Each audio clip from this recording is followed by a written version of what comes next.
Let's rock.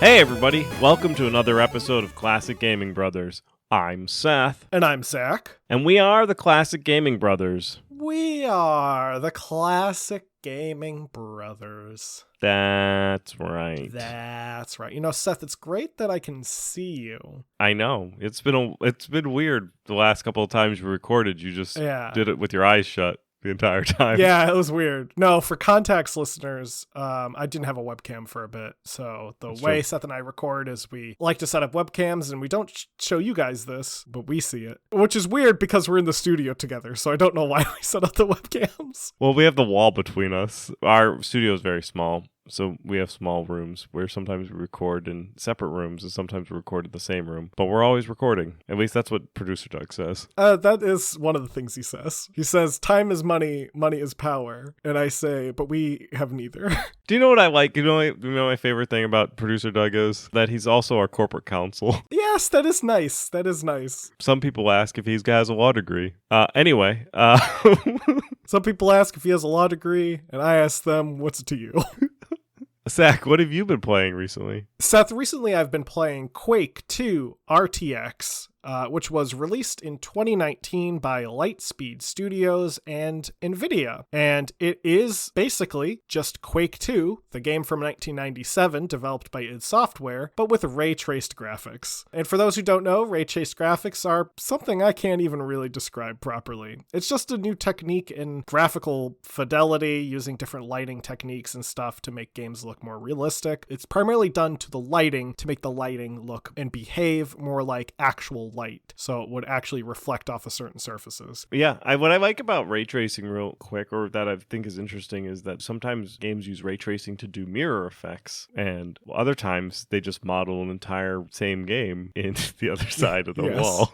Yeah. In any case, Quake 2 RTX takes Quake 2 and gives it a fresh coat of paint. And this, I mean a ray-traced coat of paint. It's nice. It's nice looking. But in my opinion, I asked the question, does Quake 2 need ray tracing? And the answer to that is, well, it doesn't make the game worse, but I also don't think it makes the game better. It kind of just makes the game the same, but now it takes up a little more power on my computer. It was worth trying out, so I have a graphics card that can do ray tracing now, and I wanted to give it a shot and see what it was like, and it's a free download if you own a copy of Quake 2, so I said, why not? And it was nice to try out. It was cool to see what it could do, but in all honesty, if I want to play Quake 2, probably just going to play normal Quake 2. Nice. So Seth, what about you? What have you been playing? Recently, I've been playing a game called Unheard. It was developed and published by Next Studios and released in 2019. You play as a detective who's part of this new department called the Acoustics Detectives Division, or they're trying to start a department like that. The premise is that you listen through old audio logs while looking at a tablet, but the tablet becomes your full screen because it's a video game, and you essentially play in a top-down view of a building where you listen to one audio log that's like 7 to 8 minutes long, and different people move around the building, and you need to identify who those people are, and you need to answer questions about said case, like where are the drugs hidden, or who stole the painting, by solely listening to people talk to each other and trying to pick up on clues. I really like detective games. I really like adventure games. Detective and adventure games tend to go well together. So I thought this was a pretty cool game. Steam had a detective sale going on until, if you're listening to this episode, it'll be going on for one additional day. It goes to February 27th, and it's called Mystery Fest. So I bought a bunch of games that I've had on my wish list for a discount because they were on sale. So, and one of them was Unheard.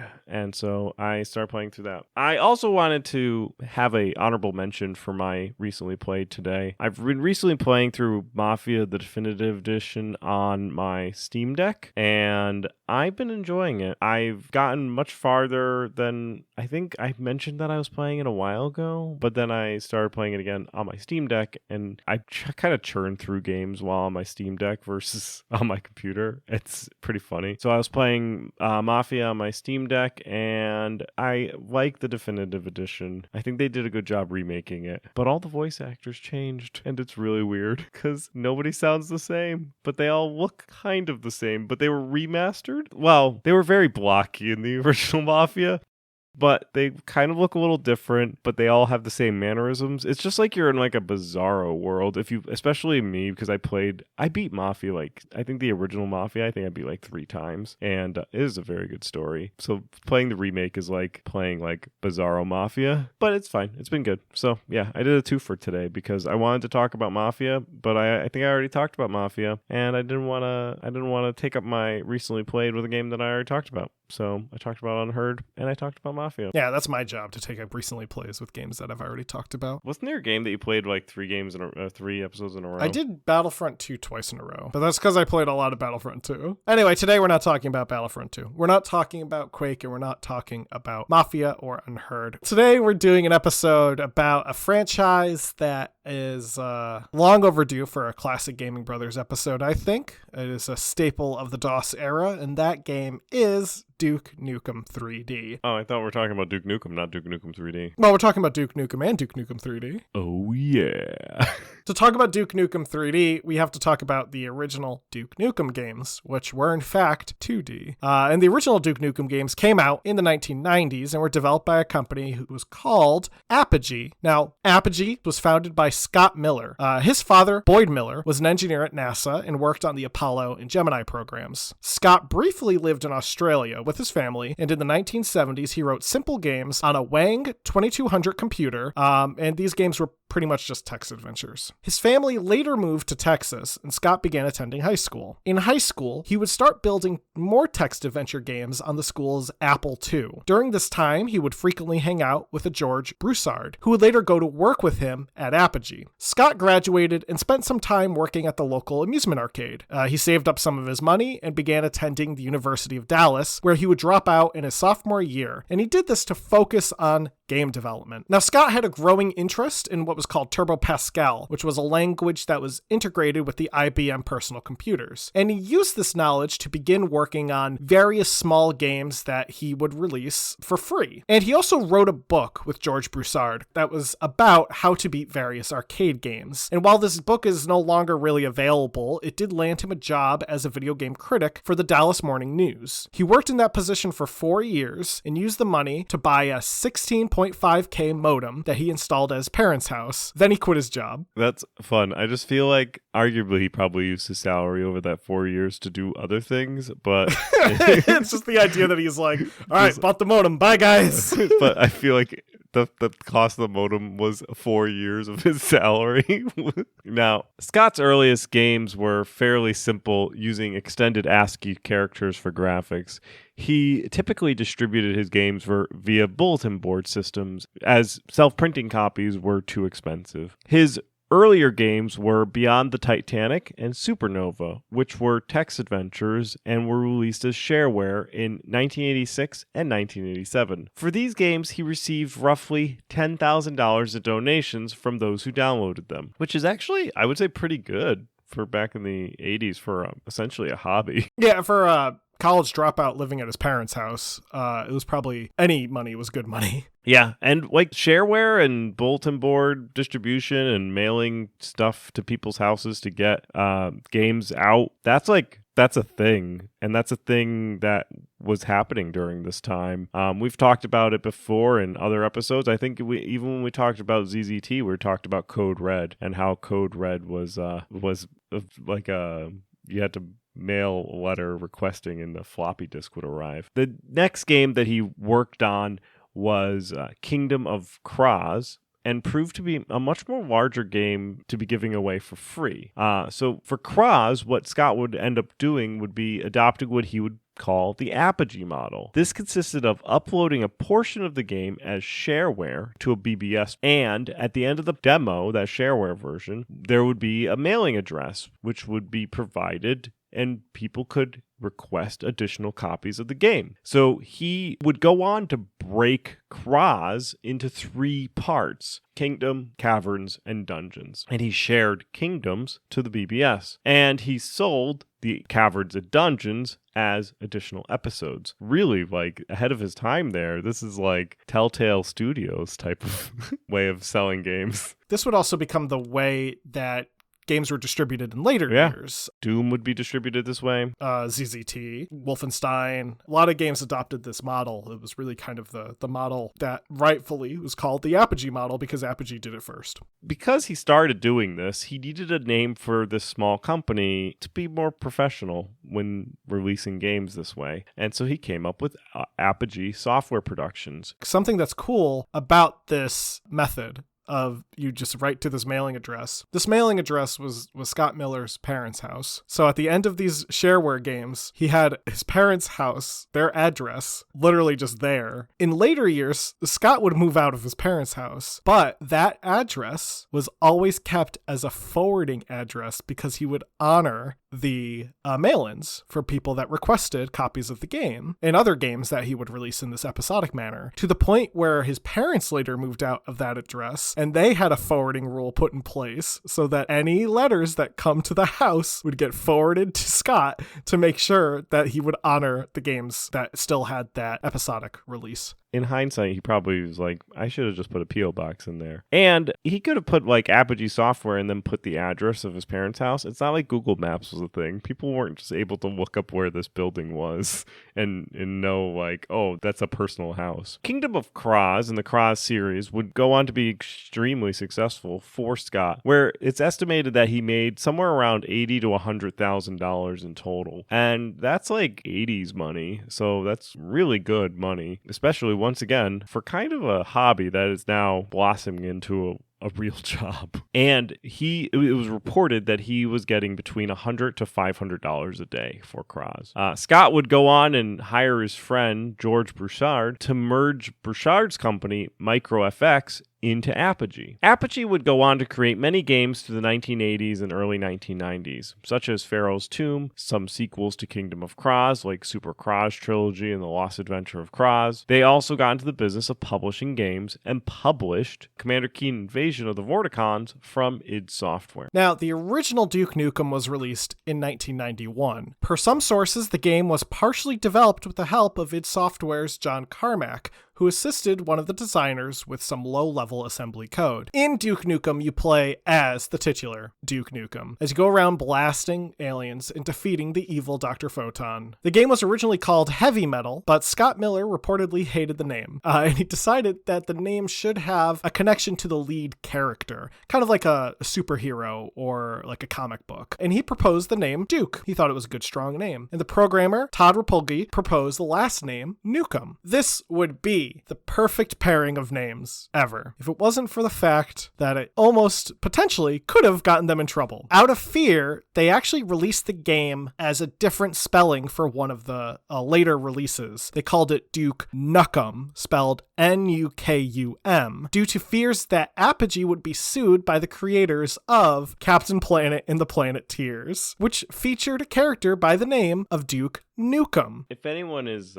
fans or vaguely remembers Captain Planet, Duke Nukem from Captain Planet was the yellow guy. He looked like a yellow Clayface. He does kind of look like yellow Clayface, yeah. with like a mohawk, and he wears a Hawaiian shirt, and he's yellow because of radiation. Apogee would find out that the name Duke Nukem was actually never registered as a trademark, so they trademarked it and adopted it for the later sequels. They did, however, receive a legal letter from Duke University telling them to cease and desist on using the Duke name. Apogee was actually able to successfully fight Duke University, and they would go on to keep the name Duke Nukem. Now, the original Duke Nukem sold about 60 to 70,000 copies, and it would receive a sequel called Duke Nukem 2 in 1993. The sequel began development in 1991, but it took the team just about 2 years to create. They also updated the game to use VGA and EGA graphics, which allowed the game to have a bit more robust colors. Now, sometime around the release of Duke Nukem 2, a programmer by the name of Ken Silverman was working on a new 3D engine. His earliest demo, Walken, which I really hope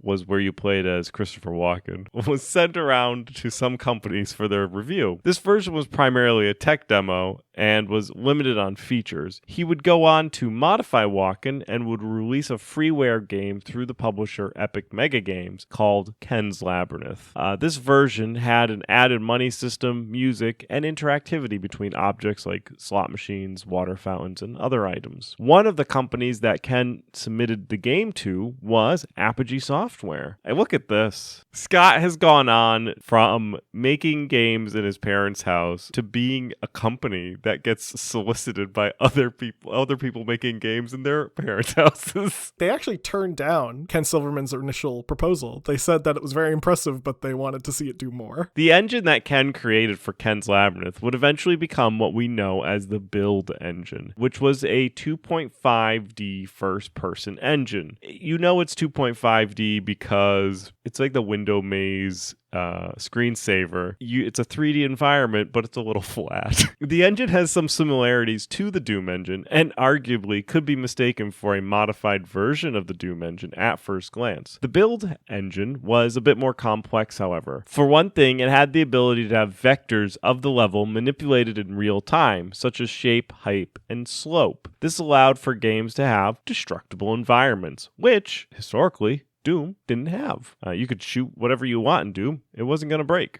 Duke Nukem, however, that was a different story. You could also overlap sectors, which allowed things like, for example, air ducts to extend across one room to another, an effect that was also impossible on other engines, including, I believe, the Doom engine, which the Doom engine, for all intents and purposes, was one flat plane that just felt like it was going up, but was really just this long, complicated level where the Duke Nukem, the Build engine, you could overlap areas, which made it more, I would say, arguably more 3D. Yeah, so what happens in the Doom engine, if you try to overlap sectors, is it creates what's called the mirror effect, where basically the game will repeat its screen infinitely. It actually happens if you accidentally no-clip or purposely no-clip through a part, and it's it looks like the map is extending a million times into the background. So that's caused by overlapping sectors of the engine. The engine just doesn't know how to render the two sectors at once, whereas in the Build engine, you could have overlapping sectors to a degree.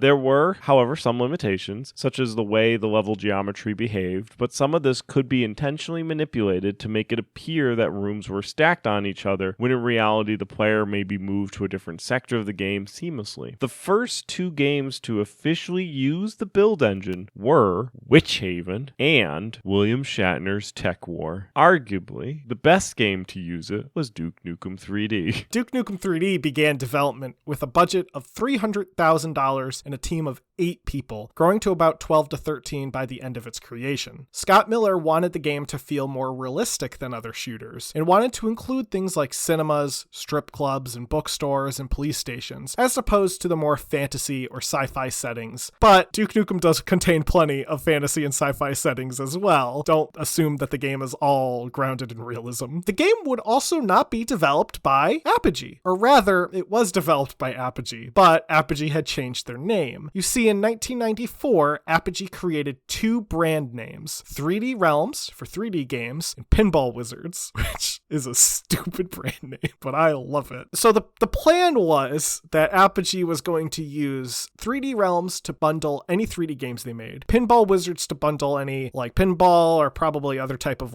more arcadey games, and they would still publish games as Apogee when they created things like platformers. However, people were less interested in platformers for the PC. They were starting to get into 3D shooters and 3D games. So Apogee opted to simply rebrand themselves completely as 3D Realms, and they only ended up using the brand Pinball Wizards for one release, Balls of Steel. Duke Nukem 3D would be fairly complex for the time, featuring a character who frequently made one-liners, voiced by John St. John, and also featured a multitude of weapons with different functionalities, like a shrink ray or a freeze ray, and also an abundance of items that could be equipped and used by the player, such as steroids, which made you a little faster, night vision goggles, a jetpack, and a holographic version of Duke to distract enemies. It was really a kind of an item-abundant game, which I think is something Doom lacks. There are guns in Doom, but you can't really collect like an add-on which will just like allow you to like fly across the level. The plot of Duke Nukem is set in the 21st century, where Duke must fight some aliens that have invaded the Earth. That's pretty much it. The game is a direct sequel to Duke Nukem 2,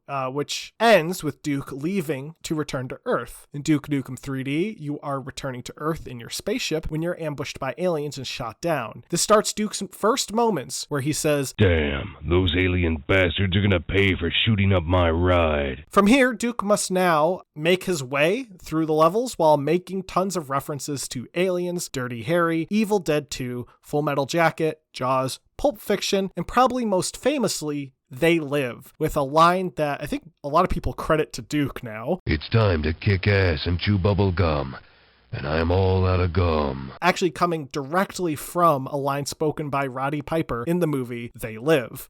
"I have come here to chew bubble gum and kick ass. And I'm all out of bubble gum." Also, there are references to other video games and Doom. At one point, if you go into a secret part of a map, you will find a dead space marine lying on the ground, bleeding from the neck, and Duke will say, "That's one doomed space marine." That's fun. I've played bits and pieces of Duke Nukem. I primarily have played Doom and Wolfenstein, but like, and I would probably say out of like the three, I would say the three shooter dudes, right? Doom guy, Wolfenstein, or Blazkowicz, and Duke Nukem. I would say I probably fall in the BJ Blazkowicz camp and have played mostly Wolfenstein games. Like I pretty much have played almost all of the Wolfenstein games and have beaten most of them. Doom would probably be my second one. I've played most of the Doom games and have beaten I think one of them. I think the original Doom is the only Doom that I've actually beaten. And then finally Duke Nukem. I don't know how much I've played of Duke Nukem. So how did Duke Nukem do, Seth? Duke Nukem 3D sold very well. It reached about 3.5 million copies in its lifetime, and in the US became one of the 12th best-selling game from 1993 to 1999. The game was also very well received, with the PC version getting 5 stars from Maximum, 4 stars from Next Generation, and 8.8 stars out of 10 from GameSpot. The game did, however, have some controversy. For one thing, one of the levels features you going through a strip club, and you can tip the dancers. And as you know, in America, we don't like tips. Well, also when you tip the dancers, sometimes they will reveal parts of their body, not fully nude. Also, at some point in time in the game, you go into a porn theater where there is videos going on. Now, the controversy would go on to lead to a censored version of the game being released in some countries, and a censored version exclusively carried by Walmart in the United States, because Walmart does not like porn theaters nor tipping dancers. Also, I would credit this section of the game to why I didn't play Duke Nukem. In Australia, the game almost didn't receive classification, and 3D Realms had to repackage the game with a parental lock functionality, though they offered a patch on their website to fix it. In Germany, it was banned from being advertised, but it was still available to be purchased. Scott Miller would later indicate that 3D Realms never really saw any direct negative feedback and felt that the M rating was more than appropriate enough, considering the game lacked real nudity. In terms of legacy, Duke Duke Nukem 3D was basically ported to every single video game system under the sun. It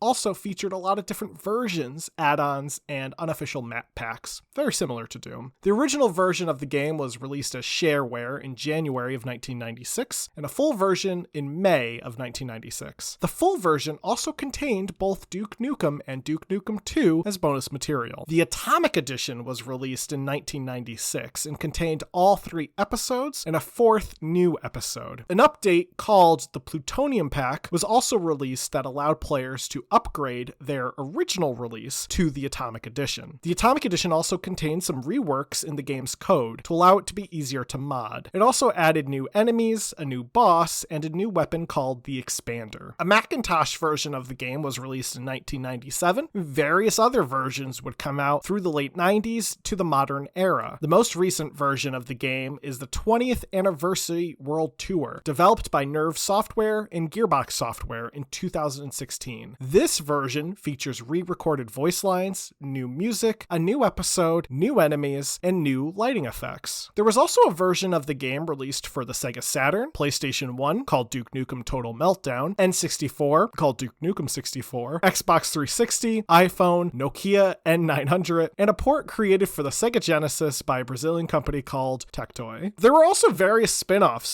Majority of them changed the gameplay style, though. There were multiple third-person shooters called Duke Nukem Time to Kill, developed by N-Space, Duke Nukem 0 Hour, developed by Eurocom, and a third shooter called Duke Nukem Land of the Babes by N-Space. Their series also briefly returned to its platformer roots with Duke Nukem The Manhattan Project, released for the PC by Sunstorm. And there's also a GBA game called Duke Nukem Advance, which has an original storyline and original levels, so it's not really a port. Now, a sequel for the game was announced in 1997 called Duke Nukem Forever. Duke Nukem Forever would release in 2011, 15 years after its announcement, and 15 years of development hell, going from studio to studio to studio. 3D Realms would shut down during development of Duke Nukem Forever. They came back, they're actually kind of back now, but they would shut down initially during development of Duke Nukem Forever. And I think one of the other companies that took over shut down during production of Duke Nukem Forever.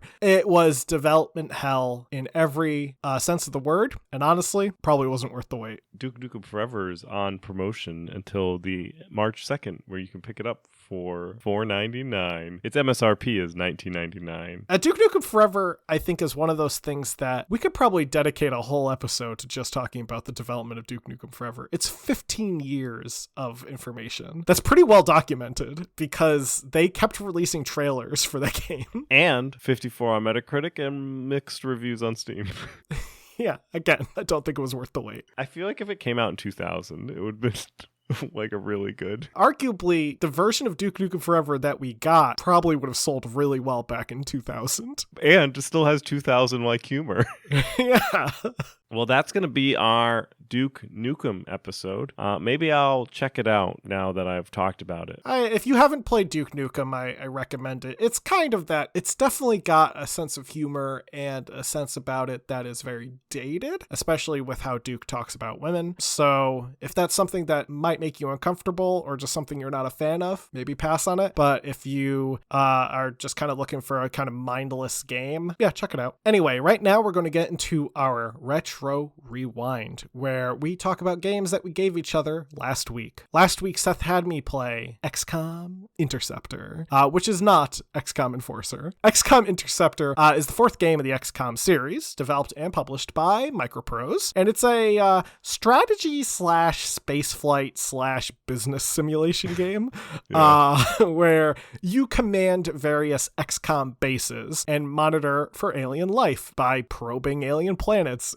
And sometimes probing aliens. Sometimes probing aliens. Yeah, you pretty much do this, and you have to monitor your resources, monitor, expenditures and other business type of stuff like that. At some point in the game, aliens will sometimes enter into your space, and you go, no. And you send your interceptors after them. Sometimes I'm not even sure if the aliens are coming to attack me. I'm just like, you're not allowed here, and I send my interceptors after them. From that point, you are put into a combat sequence where you get to fly one of the interceptors, and you get to blow up aliens, which is the only way that XCOM knows how to do things. The end game of that game is using the Nova Bomb, which is the silliest weapon in any sort of game. The Nova Bomb is a bomb that you shoot into a sun, and then it explodes, and you wipe out a galaxy, because if they are coming in, might as well just take them all out. That's just the XCOM way. XCOM is all about just killing them. The thing I like about XCOM is I feel like they're very much a team of people who shoot first and ask questions a few days later. The thing I like about XCOM, I always feel that the people who are running XCOM don't even know what they're doing. Yeah. They're just like, if a bunch of random people were just giving a pile of government funding and they're like, you need to fight the aliens. Like in the original XCOM game, and I'm talking about the 90s Microprose, UFO Defense, and Terror from the Deep. In those original 90s XCOM games, it's heavy on the business strategy and budget management, and you just like recruit random mercenaries. And if they die, you just recruit more random mercenaries. It's just it's a tough game, and Interceptor still plays into that roots with a little bit of space combat. I tried playing OG XCOM a while ago, and I was like, God, I don't know what I'm doing. Just for the first couple of minutes in the menu, I was like, I'm so confused. There is Open XCOM, so if you're interested in playing OG XCOM, like the original XCOM, and I believe Terror from the Deep, there is a thing called Open XCOM, which allows you to play it in like modern game systems. You still need a copy of the original game, but I mean, it's out there, and it's also Steam also allows you to. Steam has like an emulator that you can play it through as well, so you can play the original XCOM on Steam. But Open XCOM I really like Open XCOM personally, and I think you can get multiplayer through Open XCOM. But maybe we should do Open XCOM multiplayer. I don't know if you can. We're still gonna play. Zach and I are going to play XCOM Email.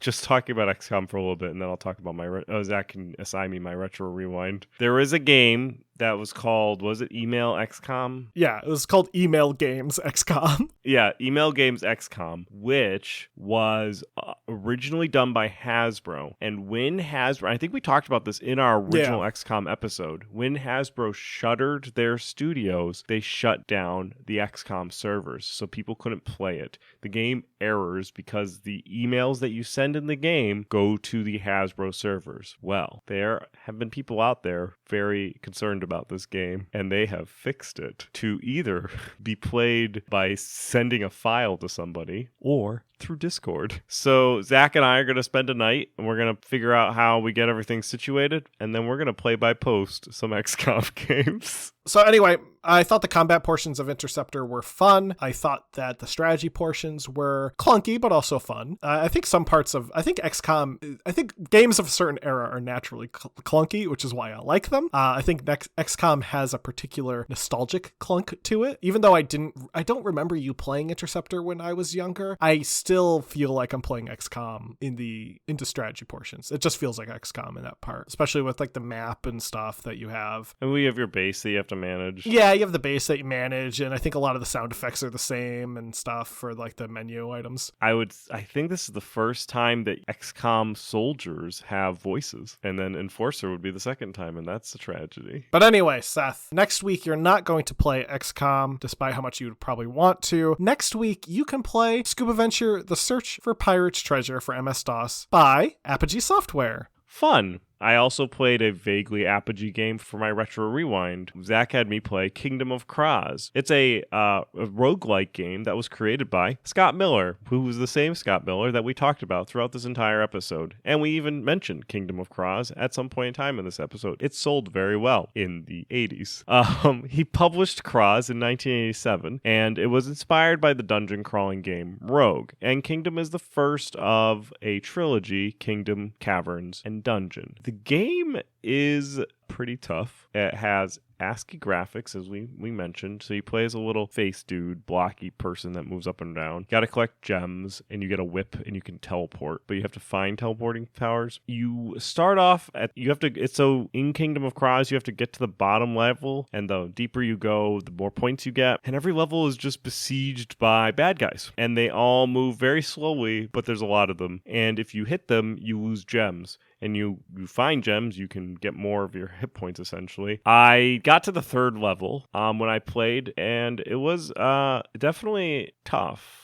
Eventually, the concept of Kingdom of Kroz and the text mode that really runs the game would go on to be cloned by Potomac computer systems and turned into ZZT. Because I opened it up and I said, this reminds me a lot of ZZT. And Zach said, no, ZZT reminds you a lot of Kingdom of Kroz. Potomac would actually go on to become Epic Games, who would eventually get involved with Tencent, who published Unheard. So, does Kingdom of Kroz hold up in today's standard?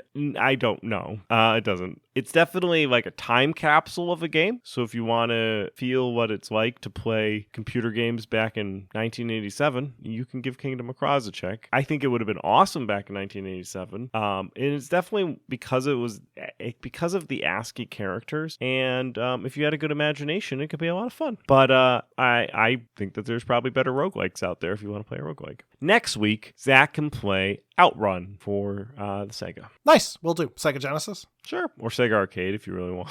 Another fun thing real quick is that Potomac Games would become Epic. But before they became Epic, they were Epic Mega Games, who published Ken's Labyrinth. Yes.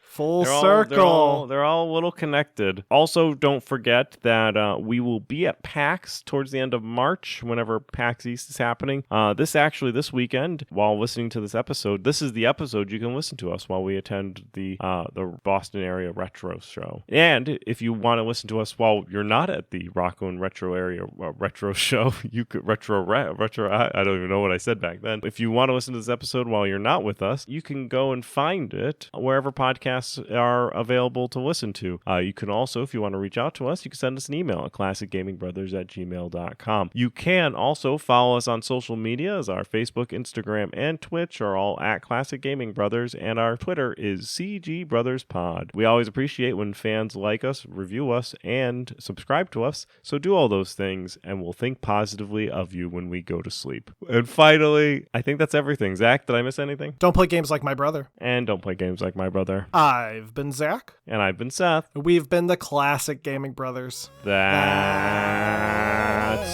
right.